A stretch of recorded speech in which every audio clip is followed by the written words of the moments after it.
जय संविधान, जय भीम, महात्मा गांधी की जय, गोडसे मुर्दाबाद।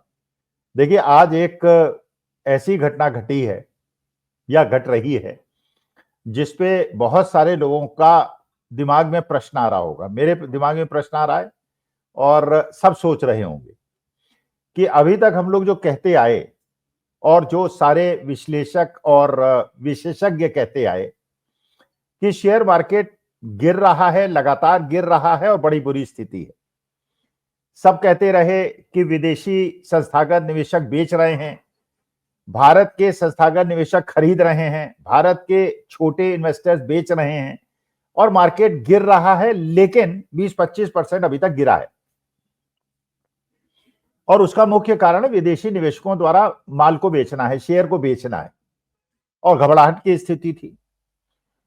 यह भी एक बहुत बड़ी समस्या है जो ये सब लोग विश्लेषण कर रहे थे कि डोनाल्ड ट्रंप साहब ने जिस प्रकार से कहा कि हम टैरिफ लगाएंगे, चीन पे टैरिफ लगाया, मैक्सिको पे लगाया, कनाडा पे लगाया, भारतवर्ष पे लगाने की बात हुई, तो मानी बात है सबका लॉजिकल कंक्लूजन ये था कि शेयर मार्केट और ज्यादा गिरेगा और गिरना भी चाहिए था, क्योंकि भाई अगर इस प्रकार का टैरिफ लगता है तो भारत की इकोनॉमी भी खराब होती है और अमेरिका की इकोनॉमी भी खराब होती है। लेकिन ये टैरिफ डोनाल्ड ट्रंप साहब ने आज स्टेटमेंट दे दिया। आज 5 तारीख को उन्होंने स्टेटमेंट दे दिया, टैरिफ उन्होंने लगा दिया, चीन पे भी लगा दिया, मैक्सिको पे भी लगा दिया, कनाडा पे भी लगा दिया, भारतवर्ष पे भी लगा दिया। अच्छा, अब इसके टैरिफ लगने के बाद अच्छा उसमें कोई रियायत भी नहीं दी। ऐसा भी होता कि भाई रियायत दे देते, कम टैरिफ लगाते, लेकिन 100% रेसिप्रोसिटी टैक्स लगाने की उन्होंने बात की।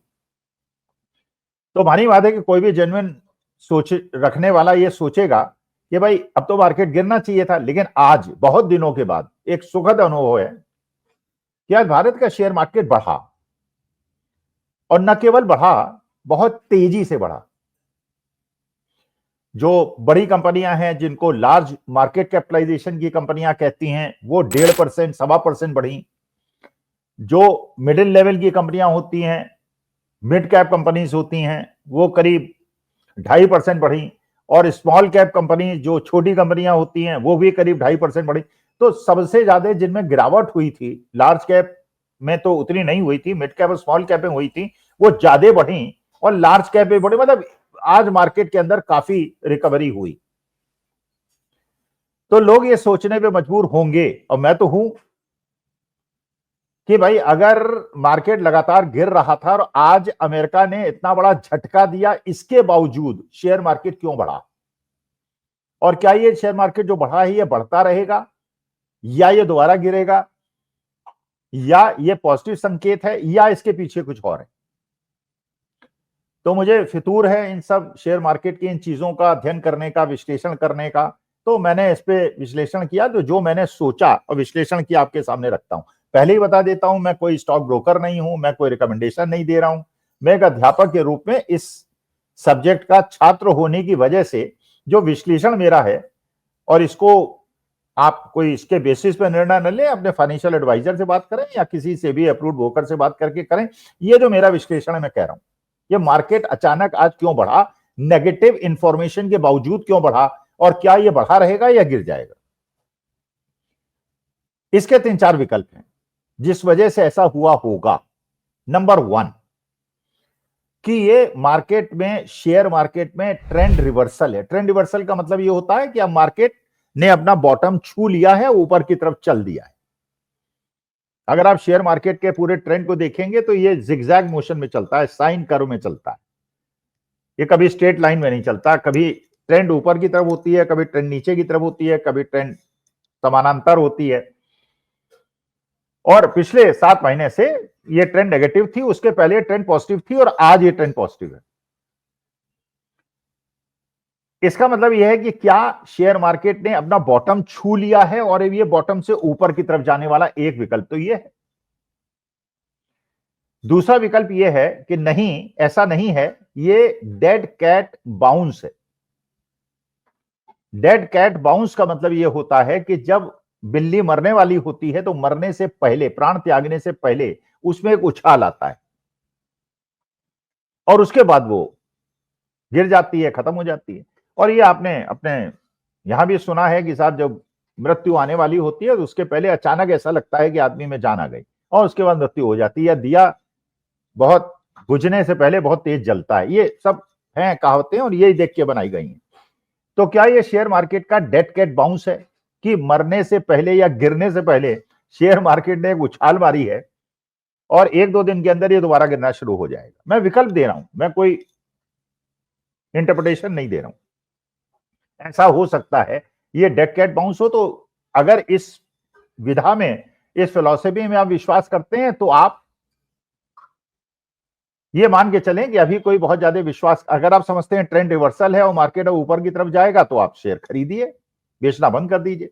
अगर आपको लगता है डेड कैट बाउंस है और मार्केट दोबारा गिरेगा, ये नहीं बढ़ेगा, तो आज बेच दीजिए। मार्केट जब बढ़ा हुआ है तो बेच दीजिए। तीसरी जो घटना हो सकती है उसका कारण यह हो सकता है, इसको कहते हैं कि लोगों ने शॉर्ट कवरिंग की। शॉर्ट कवरिंग का मतलब होता है, देखिए मार्केट के अंदर चाहे सोना हो, चांदी हो, अनाज हो, शेयर हो, कोई भी चीज हो, उसके अंदर दो प्रकार के लोग होते हैं। एक लोग वो होते हैं जो समझते हैं कि चीज महंगी होगी और कुछ लोग ऐसे हैं जो समझते हैं चीज सस्ती होगी। जो लोग समझते हैं कि चीज महंगी होगी वो बुल्स होते हैं और जो लोग समझते हैं कि चीज सस्ती होगी वो बियर्स होंगे।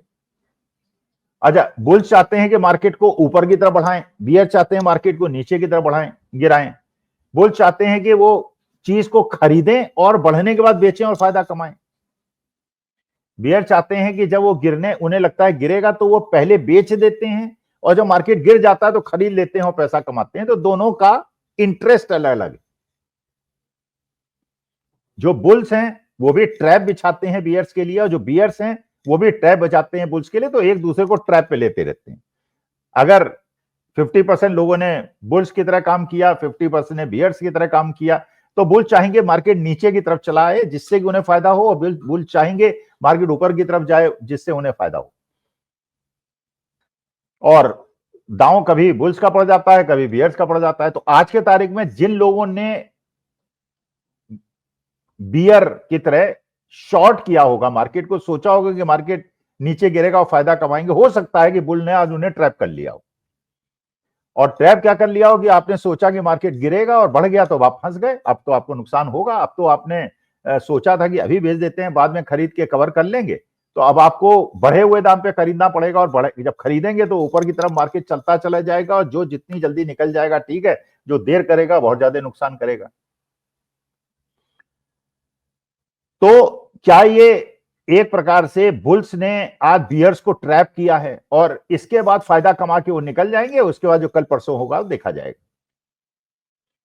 इसका अगला विकल्प क्या है, जो मुझे आज शाम को पता चलेगा या कल सुबह पता चलेगा, कि जब ये पता चलेगा कि फॉरेन इंस्टीट्यूशनल इन्वेस्टर्स ने कितनी खरीद और फरोख्त की है और कितना बेचा है और भारत के संस्थागत निवेशकों ने कितना खरीदा बेचा है, तो पता चलेगा कि क्या ये जो चीज हुई है ये नेचुरल हुई है या अननेचुरल हुई है। क्योंकि अगर फॉरेन इंस्टीट्यूशनल इन्वेस्टर, विदेशी संस्थागत निवेशकों ने उसी प्रकार से बेचा है जैसे अभी तक वो बेचते आए हैं पिछले 6-7 महीने से, इसका माने उनका रुख तो नहीं बदला है। लेकिन अगर भारतीय संस्थागत निवेशकों ने बहुत बड़ी खरीदारी की है, इसका मतलब यह है कि उन्होंने मार्केट को यह इंप्रेशन देने की कोशिश की है कि भाई ये जो डोनाल्ड ट्रंप ने टैरिफ लगाए इससे भारत के शेयर मार्केट को कोई अंतर नहीं पड़ता, और एक छलावा है, पड़ता है, ये सब जानते हैं पड़ता है। टैरिफ लगेगा तो भारत को, अमेरिका, पूरे वर्ल्ड को नुकसान होगा। इसलिए चीन ने कहा कि अमेरिका अगर ये चाहता है टैरिफ वॉर करे तो जिस तरह की वॉर करना चाहे करे, हम हर तरह की वॉर का स्वीकार करने और सामना करने के लिए तैयार है। लेकिन अगर दोनों शेर लड़ जाएंगे तो नुकसान तो हम जैसे लोगों का होगा, हम जैसे देशों का होगा जो चीन से भी आयात करते हैं, अमेरिका से भी आयात करते हैं। हमें पड़ोसी भी ठीक रखना है और अमेरिका को भी ठीक रखना है। तो अगर ये पता चलता है कि डीआईज ने बहुत ज्यादा खरीदारी की है मार्केट को इंप्रेशन देने के लिए, इसका मार्केट हो सकता है दोबारा गिरे और तेजी से गिरे।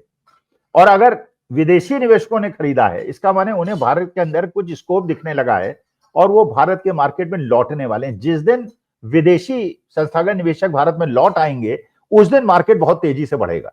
और अगर भारतीय विदेशी निवेशक बेचते रहेंगे और भारतीय जो संस्थागत निवेशक है वो खरीदना बंद कर देंगे तो मार्केट बहुत तेजी से गिरेगा। ये बात पहले भी कह चुका हूं, ये मोटा मोटा सिद्धांत है। तो जो एफआईज की सेलिंग बाइंग है और डीआईज की सेलिंग बाइंग है, कृपा करके इसको ध्यान से देखते रहें और ये देखें कि ये ट्रेंड रिवर्सल है, ये शॉर्ट कवरिंग है या एक छलावा है।